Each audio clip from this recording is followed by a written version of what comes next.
Hello, I am Miss Gonzalez. I am the Dean Secretary. If you need me, come visit me in the back office.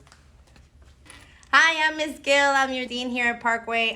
This year I am the 7th grade dean and the 8th grade dean. Me and Mr. Vera share those responsibilities. We are here to support you both academically and behaviorally. If you ever have any questions, please don't hesitate to come and see us. We are in the back office, or you can send us an email, and we are here to make sure that you show grit every day. See you soon.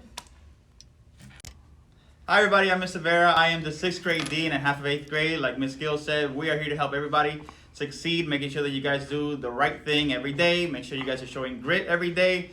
If you have any questions, any concerns, anything that's a shout out to anybody that you want to shout out, anything that you want to celebrate, make sure you guys feel comfortable coming to us. We are here to help you guys. Remember that at the end of the day, we are here to help you. Thank you.